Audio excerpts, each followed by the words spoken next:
څېرې د نړۍ د مشهورو څېرو پېژندنه او ویاړونه. ویاړلي خلک څنګه سترو موخو ته ورسېدل؟ د دوی د بریا راز په څه کې و؟ څېرې د اتلانو هنداره.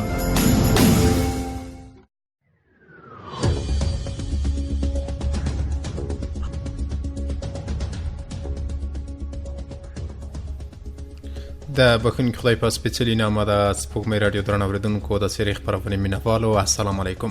خوشحاله یم چې د څېرې لایوې بلې خپرونې سره اساسه په چوپړ کې یم.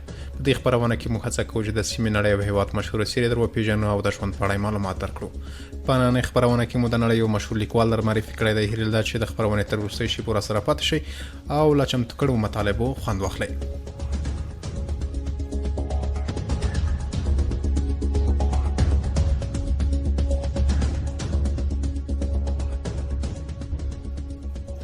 درنو اورېدونکو، ښایي تاسې د جک لندن نوم اورېدلی وي. جک لندن امریکایی لیکوال و چې یو بېوزله ماشوم و، خو وروسته په لیکوالۍ پیل وکړه، د ژوند له سختیو راتېر شو او د نړۍ په کچه مشهور شو. دا چې دا لیکوال څنګه شهرت ته رسېدلی دی په نننۍ خپرونه کې اورو.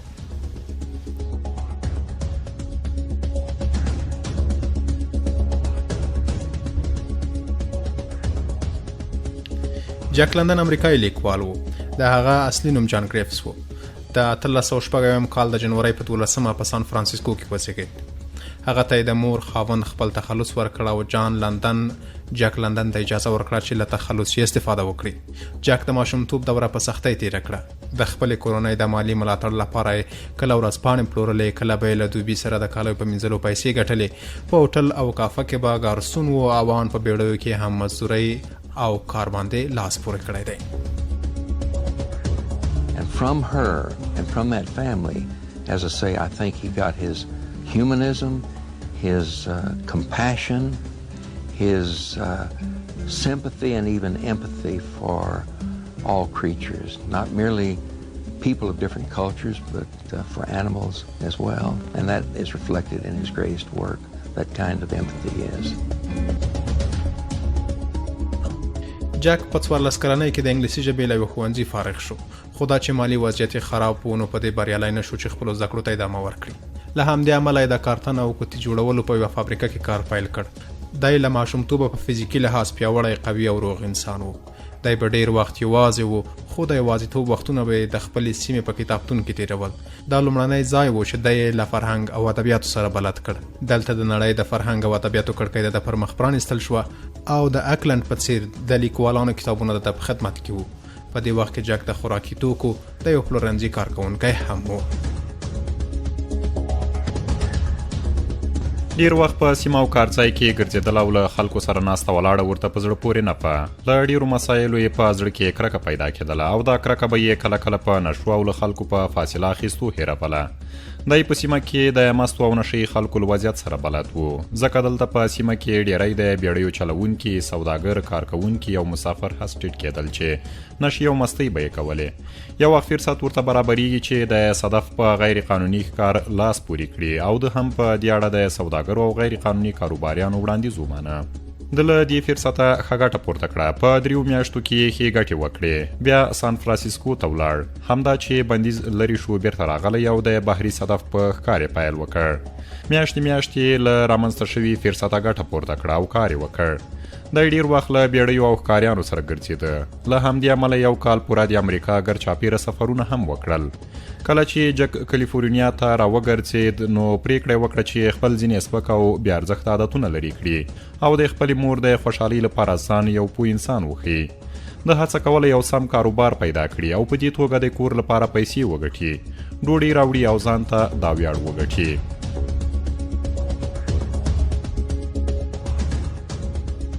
په 19 کلنۍ کې جک پریکړه وکړه چې بیرته ښوونځي ته ورستون شي.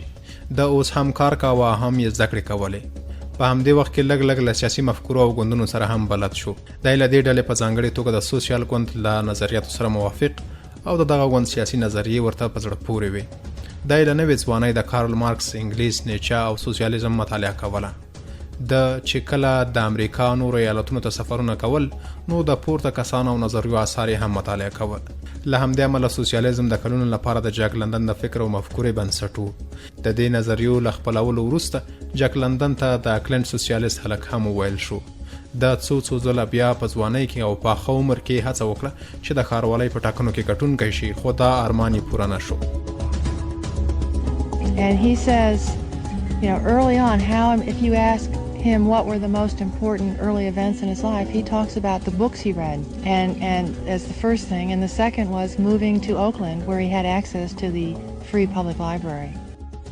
You can see occasionally he would go back, probably the next day, and read the last paragraph he had finished, make a few little changes, and then on he goes. جک غوښتل چې په سوسیال جریانونو کې فعالیت پیل کړي، خو په لومړي سر کې یې باید پانتون خلاص کړی وای. دی چې کله د کارګر سوسیالیست ګوند غړی شو نو دا د دې سبب شو چې دی له ښوونځي وباسي. له همدې امله یې هڅه وکړه چې خپله مطالعه وکړي او وروسته یې د دې مطالعې په پایله کې د کلیفورنیا برکلي پانتون ته لار پیدا کړه. په پانتون کې ومنل شو، خو لا یې د زده کړو او تحصیل 4 میاشتې نه وې تېرې شوې چې په پانتون کې ستړي کوونکو حاکمو شرایطو له زده کړو زړتوری کړ. په پای کې اړ شو چې پانتون پرېږدي، بیا یې په لیکوالۍ او مطالعې پیل وکړ. په همدې وخت کې له دوبي سره د کالیو په مینځلو کې برخه اخیسته، پیسې یې ګټلې او د ژوند لګښتونه یې له همدې لارې تامینول.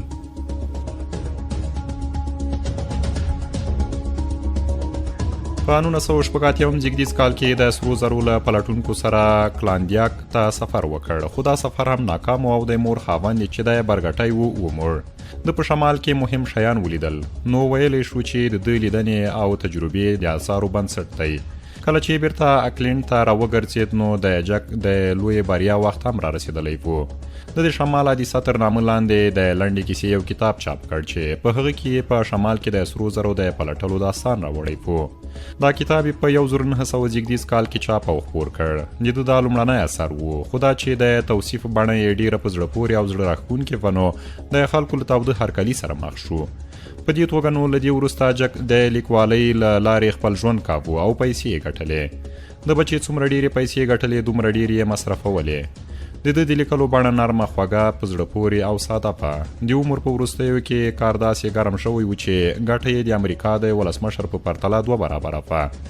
دی نو هغه لیکوالو چې په ځوانۍ کې ګدایي کوله، کالي یې مینځل، په بیړیو کې خدمتګار و، د هوټل ګارسون و او بالاخره یو ورځپاڼه خرڅونکی و. خو اوس یې عاید او ګټه د امریکا د ولسمشر په پرتله 2 برابره وه. په 1903 کال کې د وحش غږ داستان خپور کړ. دغه داستان کلاندایک ته د سفر په اړه لیکل شوی دی. په داستان کې د یو سپي برخلیک راخیستل شوی دی. دا سپی باک نومیږي. د ډیرو اربابانو، کارګرانو، انسانانو سره ژوند کوي. له دوی سره ښې شیبې لري. دوی مینه ورکوي، نازوي او ښه یې ساتي. خدای بیا هم له ځنګل او په ځنګل کې له ژوند کولو سره علاقه لري. تر هغه ګزاره کوي چې ارباب یې ژوندی دی، خو کله چې د یوې قبیلې په لاس وژل کیږي نو باک نومی سپی هم ځنګله ته تښتي.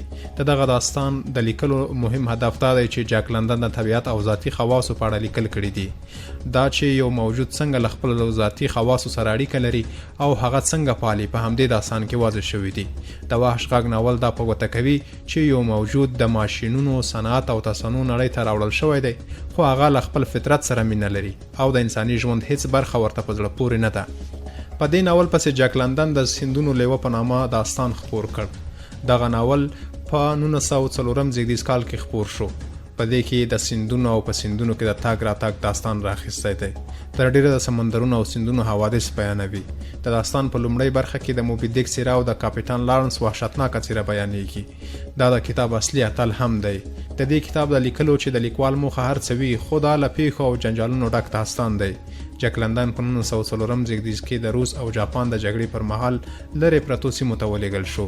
هلته له تګ سره سم یې له لومړنۍ میرمنې بیل شو او هلته یې بل واده وکړ.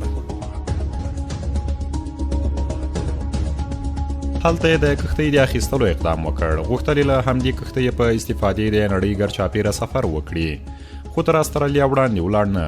په 1909 زیږدیز کال کې مارتین آیدین په نامه داستان ولیکه. دا یې تر ډیره شخصي تجربې دی او د هوایي جزیرو ته د هغه د تګ کیسه ده. په دې داستان کې د مارتین آیدین په نامه یو بېوزله دریانور د یو شتمن ځوان له ډوبېدو ژغوري. بیا د دې شتمن ځوان پر خور مینې کې او د هغې په هڅونه هم کار کوي او هم زده کړو ته مخه کوي. هڅه کوي ځان نجلۍ ته ورسوي، له همدې امله په سمندرونو کې کار ته شا کړي او په زده کړو پسې ووځي. د ډیر وخت له لګولو او زده کړو وروسته ادبیاتو ته مخه کوي، مقالې لیکي، داستانونه یې مجلو ته د چاپ لپاره لیکي. خو ډیری مجلې او نشرې د مقالو او داستانونو له خپرولو ډډه کوي. دی لا هم بېوزله وي، هر ځای له ناکامۍ پرته بل هیڅ نه ویني. مینه یې چې کورنیو اصولو ته ژمنه ده له د لاس په سر کېږي. ناڅاپه یې بخت اوړي، خپرندویانې د اثارو هنري اړخ ته متوجه کېږي. دی له دې وروسته شتمن کېږي، مشهوره کېږي او پخوانۍ مینه یې بیرته راګرځي. خو دا ځل دی ترې مخ اړوي او وایي چې نوره دته هغه پخوانۍ نه ده. له دې مسلې د تېښتې لپاره کښتۍ اخلي او د نړۍ ګرچاپېره سفر ته زړه ښه کوي. په دې داستان کې دا په ډاګه کوي چې اوسنی نسل د شتمنۍ او مادیاتو په خاطر له معنویاتو بې برخې دی یا یې له معنویاتو واټن پیدا کړی دی، نو ځکه یې په ژوند کې خوښي او ارامتیا نشته ده.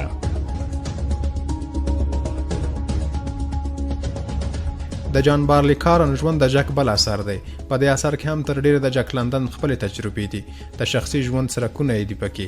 په دې داستان کې هغه د یوه داسې کس کیسه کوي چې په لندن کې اوسي او هر ډول نشه یي څښاک کاروي. دی په دې کې په اصل کې د خپلو نشو او مستیو کیسې کوي. دی وایي چې په لومړي سر کې دی د خوند لپاره نه بلکې د خپلې سودا له امله نشه یي توکي کاروي. د جک په خبره د ده دا اندېښنه وه چې دا څه شی دی او په خلکو کې څه تغییر راولي. وروسته له دې د دې لپاره چې په مجلسونو کې ټولنیز او دیده سړی ښکاره شي، بیا یې نشه کوله او په محفلونو کې له څښاک مخ نه اړاوه.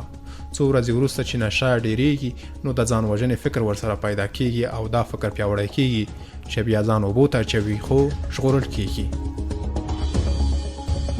She'd had a number of affairs, some with married men, and became a good friend of Bess London's in that Bessie confided in Charmian when Bessie thought that Jack and Anna Strunsky were having an affair.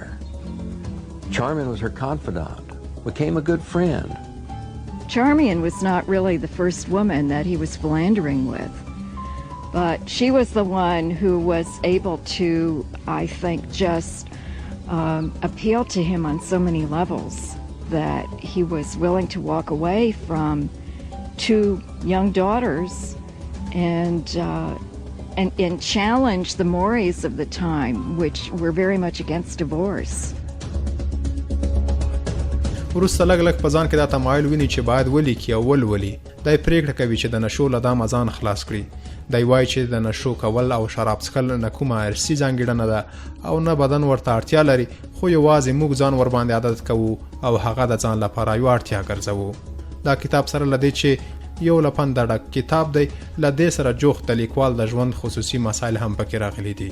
لیکوال په دې اثر کې د خپل ژوند دردناکه کیسه بیانوي. لوستونکی په حوادثو کې په ځان پسې راکاږي او دا ښیي چې یو څوک څنګه د هنري او اخلاقي مسایلو په منځ کې له خپلو رواني کشمکشونو سره راګیر دی. جک لندن د پورته اثارو ترڅنګ داسې اثار هم لري چې په هغه کې مینه راغلې او د ژوند مینهناکې شیبې انځوروي. د سپوږمۍ دره داستان یې په 1914 کال کې لیکلی دی. دا یو تخیلي اثر دی، ګرځنده ستوری یو بل خیالي داستان دی. همداراز یې لنډې لنډې کیسې لکه د لیوه بچی او له ژوند سره مینه هم د یادولو وړ دي. له 1914 وروسته د جک لندن د اثارو شهرت له امریکا راووت او نړیوال شو. د نړۍ په ډیرو ژبو وژباړل شو. له دې وروسته نو جک لندن د نړۍ د شتمنو او مشهورو لیکوالانو په کتار کې و. خو دا ټول اثار د یوې ځانګړې فلسفې پر بنسټ ولاړ دي. د ده فلسفه د کارل مارکس د باورونو پر بنسټ ولاړه ده. دی تل هڅه کوي چې بشر له بېوزلۍ او ناتوانۍ وژغوري. جک لندن د بېوزلانو او بېکسانو مدافع لیکوال دی. دی د دې غوښتونکی دی چې ټول مرفه او آرام ژوند ولري او په دې برخه کې لارښوونې او نصیحتونه هم لري.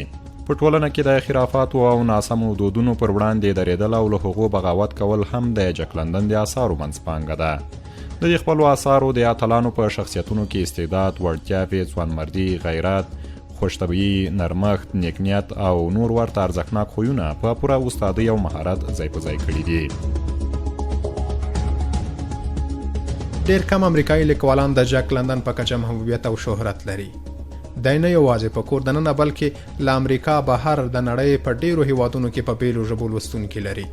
جک لندن د خپل ژوند په اوږدو کې په زرونو ټپي شوی او ناروغ شوی دی، خو له نن پوره 103 کاله وړاندې د 1914 زیږدیز کال د نومبر په 14 د بډرو د ناروغۍ له امله ومړ.